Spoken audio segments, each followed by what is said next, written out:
Exercise 6.1 start करने वाले हैं। इससे पहले वाली वीडियो में हम थ्योरम 6.1 कर चुके हैं और उसके एग्जांपल्स कर चुके हैं, इंट्रोडक्शन पार्ट कर चुके हैं। अगर आपने वो नहीं देखा सबसे पहले उसे देखिए और फिर इस पे मूव कीजिए। फर्स्ट क्वेश्चन क्या कह रहा है, in the figure line A B and C D intersect at O. A B और सी डी लाइन है, ओ पे इंटरसेक्ट कर रही है। एंगल ए ओ सी ये वाला एंगल और एंगल BOE दोनों का समीशन क्या है, 70 है। और एंगल BOD क्या है, 40 है। हमें फाइंड आउट करना है कौन से angle, BOE angle find out करना है और रिफ्लेक्सिव एंगल COE ये पूरा एंगल फाइंड आउट करना। ठीक है, देखो सबसे पहले अगर मैं देखूं तो ये मेरे पास ये वाली लाइन है AB और है CD, इंटरसेक्ट कर रहे हैं O पे। ये वाला एंगल और ये वाला एंगल इक्वल होगा क्योंकि ये वर्टिकली अपोजिट एंगल है। वर्टिकली अपोजिट एंगल मैंने कहा था जब थ्योरम कराई थी फर्स्ट, उसमें यही था कि जब दो लाइन आपस में इंटरसेक्ट करती है तो उनके वर्टिकली अपोजिट एंगल्स इक्वल होते हैं। तो फर्स्ट थ्योरम हमने कर ली है, अब सिर्फ क्या बोलना है कि ये इक्वल होते हैं। थ्योरम में हमने प्रूफ कर दिया कि कैसे होते हैं, बट अभी हमें सिर्फ यही बोलना है कि हाँ होते हैं वर्टिकली अपोजिट। और अगर ये देखना है कि कैसे होते हैं तो उसके लिए थ्योरम देखनी पड़ेगी। ठीक है, थ्योरम की लाइन में लिख सकता है या थ्योरम 6.1 में लिख सकते हैं। हम कहेंगे कि angle AOC is equals to angle BOD क्यों है 40 डिग्री इक्वल, क्योंकि ये किसकी बात कर रहे हैं, थ्योरम 6.1 की। थ्योरम 6.1 क्या कहती है, दो लाइन आपस में इंटरसेक्ट कर रहे हैं, वर्टिकली अपोजिट एंगल इक्वल होंगे। अब ये मैं इस पे जाऊं तो ये क्या कह रही है, AOC प्लस में BOE किसके इक्वल है, 70 डिग्री। AOC की वैल्यू तो मुझे पता चल गई 40, तो मैं क्या करूं 40 plus BOE is equals to 70। मेरे पास BOE की वैल्यू आ गई 70 minus 40 which is 30 degree. First angle तो निकल गया 30 डिग्री। अब मुझे रिमेनिंग एंगल निकालना है, ये वाला। अब देखो इसने ये वाला एंगल पूछा है ये पूरा, तो मेरे पास ये जो लाइन है लाइन AOB इस पे जितने भी एंगल्स बनेंगे सबका सम 180 होगा। तो मैं वही काम कर रही हूँ, क्यों, angles on straight line. AOC plus COE plus BOE is equals to 180। क्यों, angles on straight line, angles on straight line summation क्या होता है, 180 डिग्री होता है। ठीक है, अब देखो मेरे पास BOE की वैल्यू है 40, बाकी किसी की वैल्यू नहीं है, तो AOC plus COE is equals to 180। BOE की वैल्यू कितनी थी 30, यहाँ पे आके एडिशन था, यहाँ पे आके सब्ट्रैक्शन हो जाएगा। इक्वल टू के इधर आता है तो साइन चेंज हो जाता है, तो यहाँ पे AOC plus COE is equals to मेरे पास क्या हो जाएगा 150 हो जाएगा। ये मेरे पास क्या आ गया, एंगल COE। अब मैं इसको सीधा लिख सकती हूँ, रिफ्लेक्स एंगल COE का रिफ्लेक्सिव ये वाला पूरा। ठीक है, ये वाला पूरा COE चाहिए है ना, ये क्या आ गया 30, ये कितना है 40, टोटल AOC भी है ना हमारे पास 40, AOC भी पुट कर देते हैं 40, तो हमारे पास COE आ गया कितना 150 माइनस 40 1110 आ गया। AOC COE 1110 आ गया हमारे पास। अब हमें बताना है इसका रिफ्लेक्सिव एंगल, मतलब इसको छोड़ के यहाँ पे जो एंगल बन रहा है वो बताना है।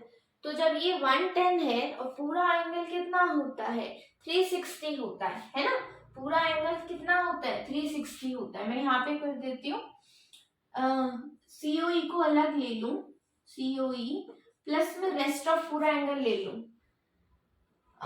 एंगल COE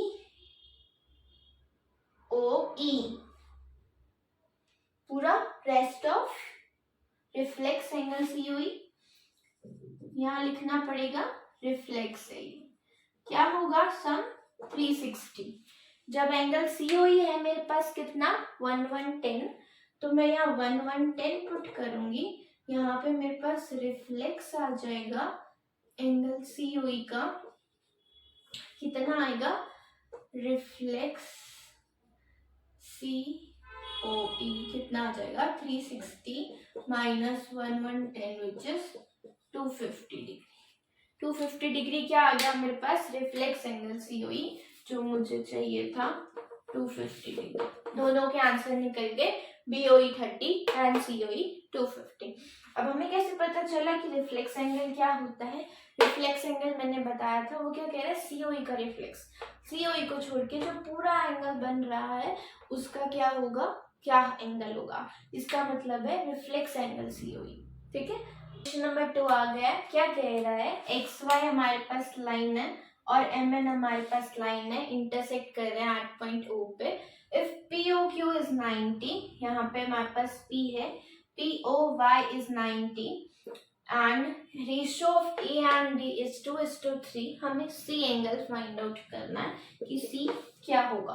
अब देखो रेशियो वाला कंसेप्ट हमने सेकेंड एग्जांपल में किया था, क्या बताया था मैंने, रेशियो कब आती है जब हम क्या कर देते हैं नंबर्स में से एक हाईएस्ट कॉमन मल्टीपल को क्या कर देते हैं डिवाइड कर देते हैं। तो अब हमें को वो हाईएस्ट कॉमन मल्टीपल पता नहीं है, जब पता नहीं होता तो क्या लेते x लेते।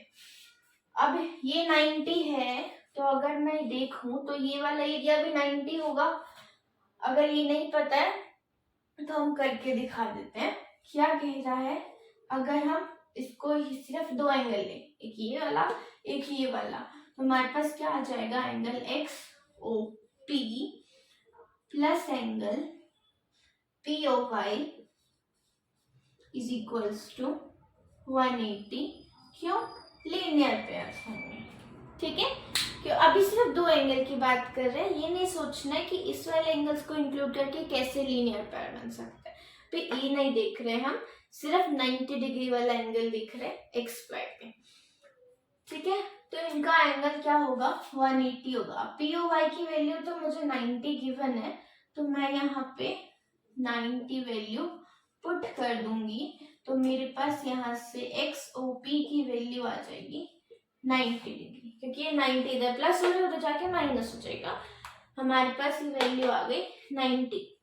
अब रेशियो दी हुई है 2:3 दिया है ना A:B की, तो XOP जो है वो दो पार्ट्स में डिवाइडेड है।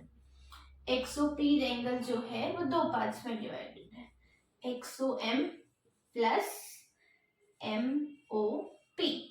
इन दोनों की क्या गिवन है रेशियो गिवन है। रेशियो मैंने बताया था कि इन दोनों का क्या है कॉमन मल्टीपल मिसिंग है, तो हम इसको 2x और इसको 3x लेते हैं। अब समीशन कर रहे हैं तो ये 2x होगा, ये 3x होगा, है ना। 90 is equals to 5x, 90/5 x की वैल्यू आ गई। कट करती हूँ, 5 1 जा 5 8 जा 40, 18 क्या आ गया, ये कॉमन मल्टीपल आ गया।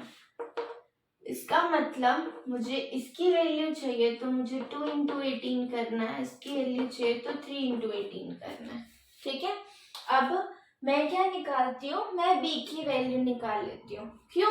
क्योंकि मैं क्या करूंगी, फिर हमारे पास गिवन है लाइन MN गिवन है, तो अगर मैं वहां पे लीनियर पेयर लगाऊंगी, ये सारा पोर्शन छुपा दिया मैंने, यहाँ पे लीनियर पेयर लगाया, b की वैल्यू है 180 में से b की वैल्यू माइनस c की वैल्यू आ जाएगी। तो सबसे पहले b की वैल्यू निकाल लेती हूँ, 18 into 5 क्या हो जाएगा, 5 is 44 एंड देन 90। ये मेरे पास क्या आ गई b की वैल्यू आ गई।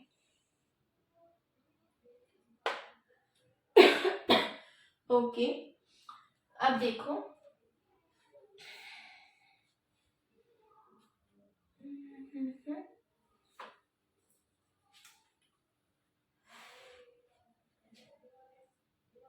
18 × 5 नहीं करना था, 18 × 3 करना था, ये टोटल आ गया 90, है ना। 18 × 3 करना है हमें, 2 3 और 3 54।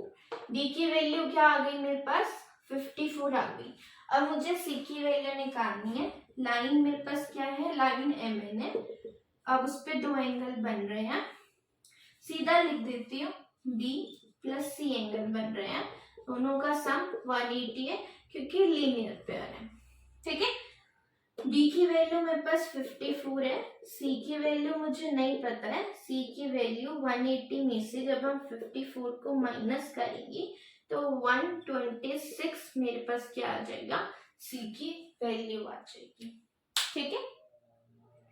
सीधा सिंपल क्वेश्चन था, लाइन दी थी, इंटरसेक्ट कर रही थी, ये वाला पोर्शन 90 था तो ये वाला पोर्शन 90 हो जाएगा और सी की वैल्यू फाइंड आउट करनी थी। ये रेशियो में था, रेशियो का समीशन इज इक्वल्स टू 90 हो गया। यहाँ से वो कॉमन मल्टीपल आ गया जो डिवाइड कर रखा था। अब हमें रेशियो से नंबर पे जाना है, इसलिए जैसे उस कॉमन मल्टीपल से हम मल्टीप्लाई करेंगे, ठीक है। अगर रेशियो में थोड़ी दिक्कत है तो आप एग्जाम्पल नंबर फर्स्ट देख सकते हैं, उससे मैंने बहुत अच्छे से एक्सप्लेन किया है। तो यहाँ से हमारे पास b की वैल्यू आ गई 54। फिर लाइन एम एन ली, एम एन लाइन पे दो एंगल समीशन थे, b प्लस सी, लीनियर पेयर थे, इसीलिए 180 के इक्वल थे।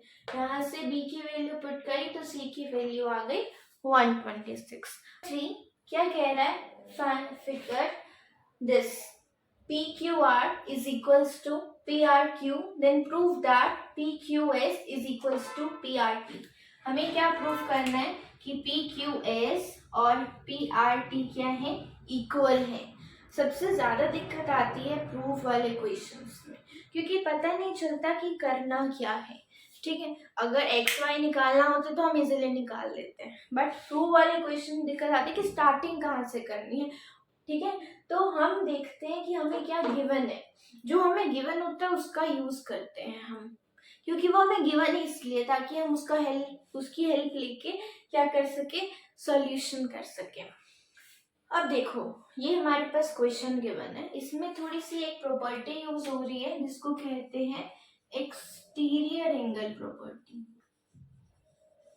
एक्सटीरियर एंगल प्रॉपर्टी, अब ये प्रॉपर्टी क्या होती है ये देखते हैं।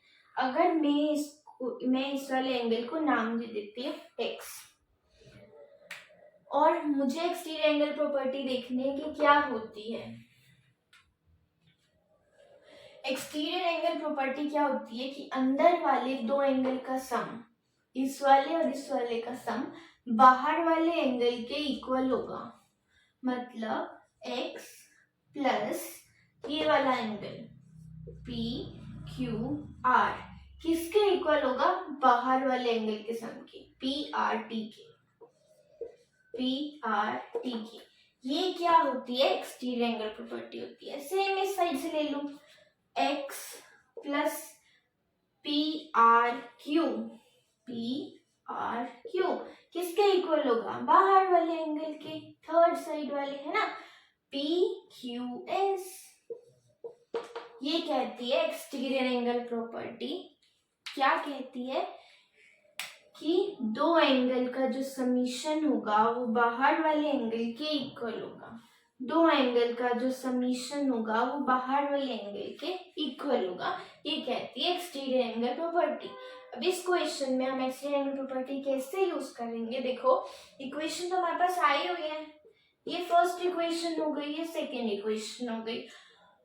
अगर मैं इन दोनों इक्वेशन को थोड़ा सा दिमाग लगाऊं और क्या करूं, कंपेयर करूं या सब्ट्रैक्ट कर दूं, लो मैंने सब्ट्रैक्ट कर दिया, सब्ट्रैक्ट इक्वेशन 1 और 2 सब्ट्रैक्ट कर दिया तो x से x तो कैंसिल हो जाएगा, हो गया।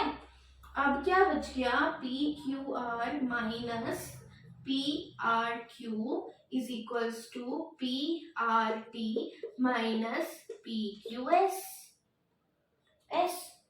ठीक है, अब मैं ध्यान से देखूं तो मुझे गिवन है कि P Q R P R Q के इक्वल है, P Q R P R Q के इक्वल है, तो ये दोनों तो आपस में कैंसिल हो जाएंगे। कैसे? देखो, पी क्यू आर था, अगर मैंने इसकी जगह भी पी क्यू आर रख दिया तो सिमिलर चीज तो कैंसिल हो जाती है ना, x माइनस एक्स कैंसिल हो जाता है ना, सेम वही चीज। ठीक है, ये तो कैंसिल हो गया। अब मेरे पास बचा ये P R T minus P Q S. अब ये क्या है? माइनस का, अगर मैं इसको इधर ले जाऊं तो ये क्या हो जाएगा? प्लस का। आ गया इक्वल। क्या प्रूफ करना था? P Q S P R T के इक्वल। हो गया टू प्रूफ। कोई डाउट होना तो नहीं चाहिए। सिर्फ एक प्रॉपर्टी यूज हुई है, एक्सटीरियर एंगल प्रॉपर्टी, जो क्या कहती है, एक दो साइड का जो सम होगा थर्ड साइड के बाहर वाले एंगल के इक्वल होगा। दो साइड का जो सम, दो एंगल का जो सम होगा वो थर्ड साइड के एंगल के इक्वल होगा। उसी से इक्वेशन बना दी, कंपेयर कर दिया या सब्ट्रैक्ट कर दिया। कंपेयर करोगे तो भी सेम आएगा, क्योंकि एक्स एक्स से तो कैंसिल हो जाएगा। ये इसके इक्वल है, मतलब लेफ्ट हैंड साइड क्या सारी क्या है? इक्वल है। राइट हैंड साइड भी इक्वल, फिर तो हम सीधा लिख सकते हैं कि P R T P Q S के इक्वल है। हमें ये भी करने की जरूरत नहीं है। ठीक है, यहाँ पे हमारा third figure, this if x plus Y is equals to w plus Z then prove that कि AOB क्या है? एक लाइन है। अब ये बताना है कि AOB प्रूफ करना है कि ये क्या है? एक लाइन है। अगर मैं कह रही हूँ कि ये एक लाइन है तो इसका प्रूफ क्या है कि ये लाइन है? मुझे अगर प्रूफ करना हो कि ये लाइन है तो मैं कैसे प्रूफ करूंगी? मुझे पता है कि ये लाइंस एंड एंगल्स का चैप्टर है, तो मैं एंगल्स के थ्रू क्या करूंगी? उसको प्रूफ करूंगी। एक पूरी स्ट्रेट लाइन पे कितने डिग्री का एंगल बनता है? 180 डिग्री का। इसका मतलब अगर मैं ये दिखा दूं कि लाइन AOB पे टोटल 180 डिग्री का एंगल बन रहा है, तो ये मतलब ये लाइन होगी, है ना? मतलब ये लाइन होगी। अगर ज्यादा का बन रहा है तो ये स्ट्रेट लाइन नहीं है, अगर कम का बन रहा है तो भी ये स्ट्रेट लाइन नहीं है ना? ये लाइन कब होगी? जब प्रॉपर कितने का बनेगा? 180 डिग्री। मुझे प्रूफ तो ये करना है कि एंगल लाइन AOB पे कितने डिग्री का एंगल बन रहा है? 180 डिग्री का। तो मैं ये प्रूफ कैसे करूंगी? मुझे ये गिवन है कि x plus Y is equals to w plus Z है।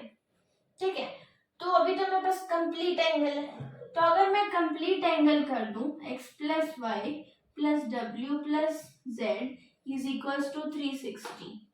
क्या लिखा? ऐसा क्यों लिखा? क्योंकि ये क्या बना रहा है?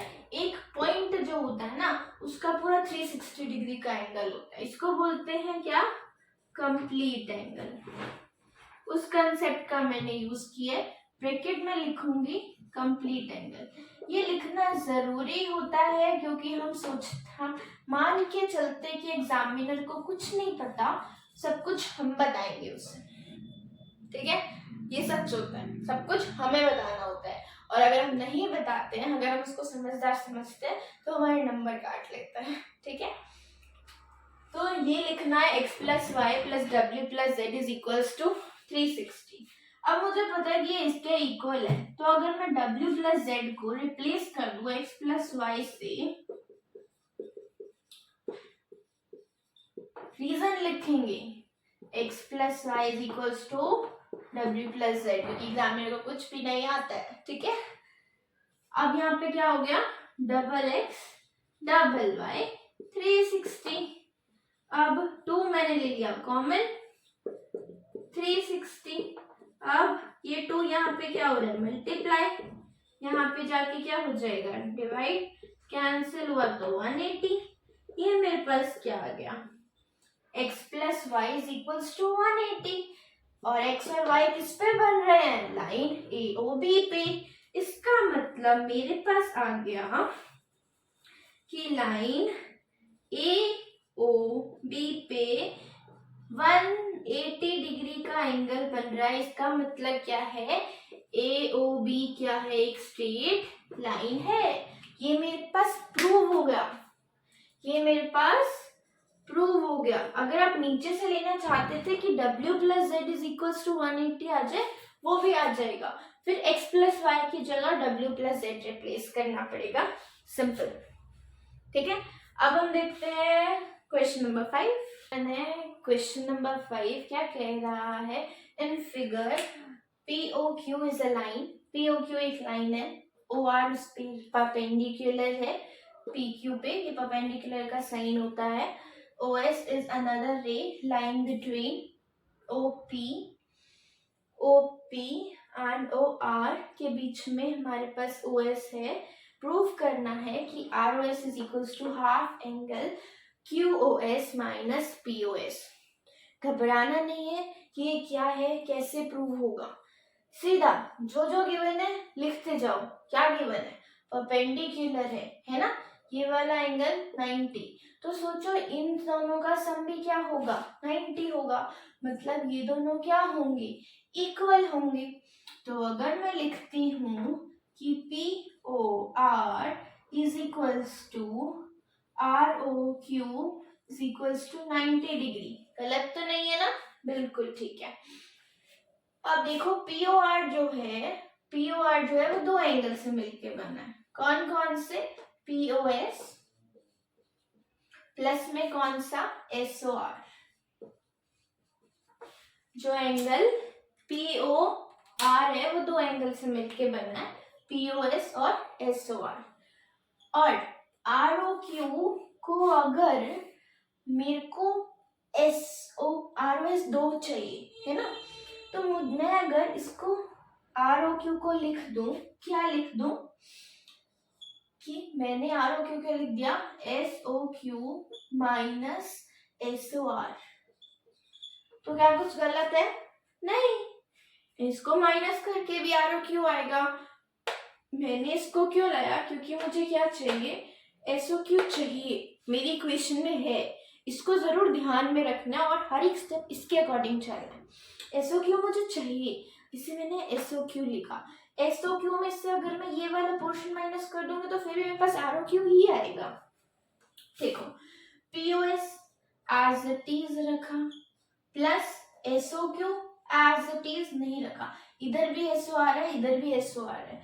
अगर मैं इसको इधर ले जाऊं या इसको इधर ले आऊं, इसको इधर ले आते हैं, प्लस का हो जाएगा, क्योंकि ROS हमें इधर ही चाहिए। SOR था यहाँ पे, ये वाला माइनस का था, ये वाला प्लस हो गया। अब ये तो इधर ही रहेगा। अब ये इधर था, इक्वल टू के इधर आ रहा है, राइट हैंड साइड आ रहा है, माइनस का हो जाएगा POS। ठीक है, अब देखो ये प्लस डबल क्या हो गया, SOR इज इक्वल्स टू क्या आ गया, SOQ माइनस POS। क्या कुछ सिमिलर है इससे, हाँ पूरी इक्वेशन सिमिलर है, बस 2 यहाँ पे, 2 यहाँ पे दे देते हैं फिर डिवाइड में।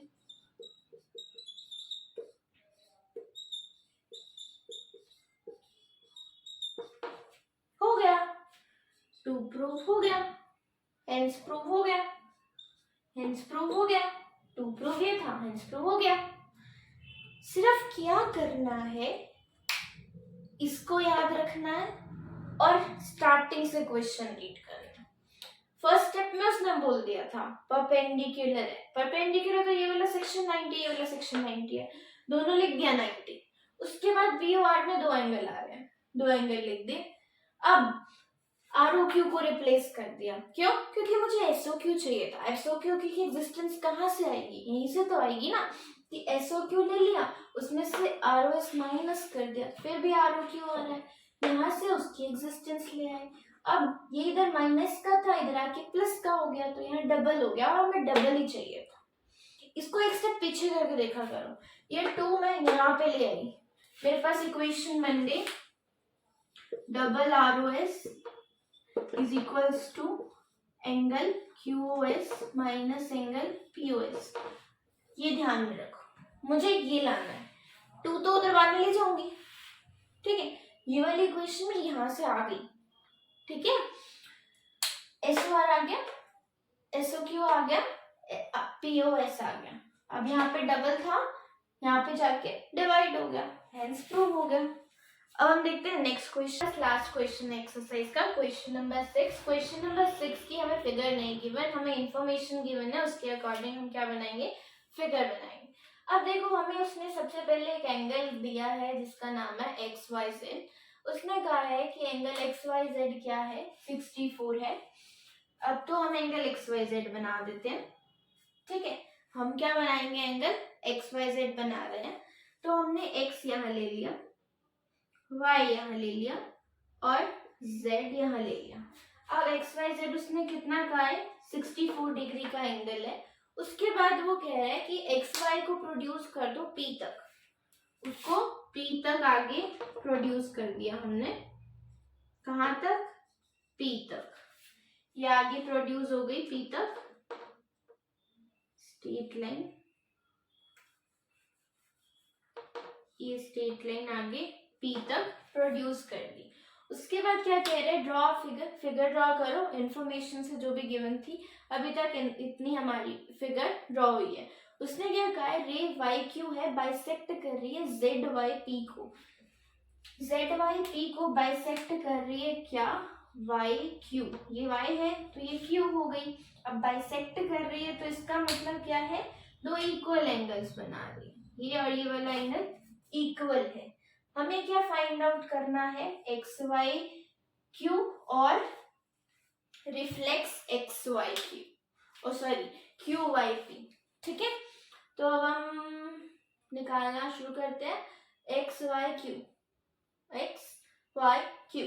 अब देखो एक्स वाई पी लाइन है तो इसका सम क्या होगा, 180 होगा, इसका सम क्या होगा, 180 होगा। स्टार्टिंग के इंफॉर्मेशन से स्टार्ट करते हैं, ये वाला एंगल 64 था, ये पूरा एंगल क्या होगा, एक्स पी क्या है, लाइन है,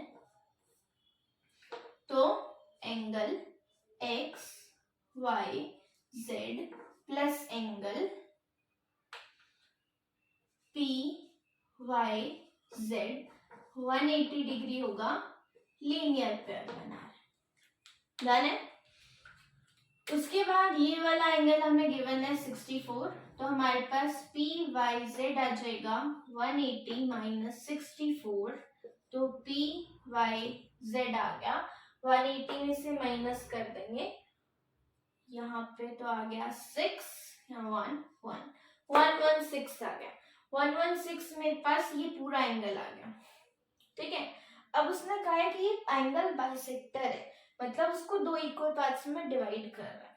तो अगर मैं देखूं कि पी वाई जेड जो है वो दो एंगल है, कौन कौन से, जेड वाई क्यू है और साथ में क्यू वाई पी है, दोनों का सम 116 है और दोनों आपस में इक्वल है।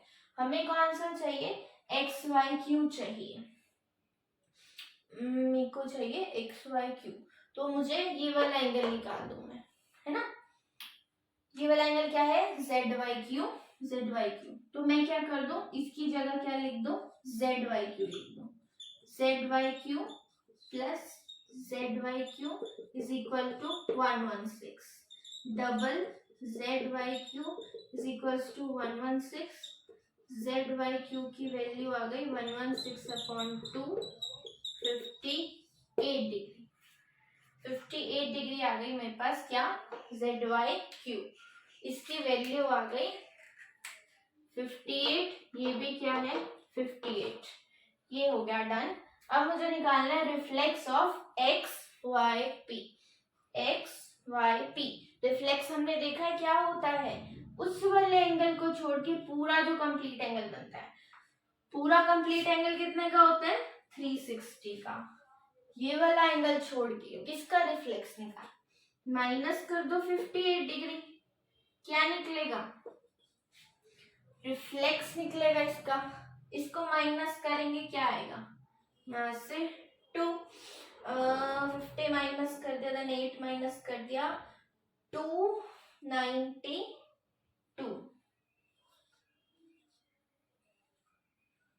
292, 3 58 सॉरी मैंने 68 माइनस कर दिया 302। यहाँ पे हमारे पास क्या आ गया, माइनस आ गया। रिफ्लेक्स एंगल आ गया किसका, एक्स वाई पी का 302, इसकी वैल्यू आ गई 58। यहाँ पे हमारे पास सारे क्वेश्चन कंप्लीट होते हैं और एक्सरसाइज 6.1 कंप्लीट हो जाती है। अब इसके आगे हम एक्सरसाइज 6.2 के आगे कुछ थ्योरम्स होंगे, वो थ्योरम करेंगे, एग्जाम्पल्स करेंगे, उसके बाद 6.2 करेंगे। अगर आपको कोई भी डाउट है तो आप नीचे कमेंट सेक्शन में पूछ सकते हैं, और अगर वीडियो पसंद आ रही है, समझ आ रहा है, तो सब्सक्राइब कर सकते हैं, शेयर कर सकते हैं अपने फ्रेंड्स के साथ।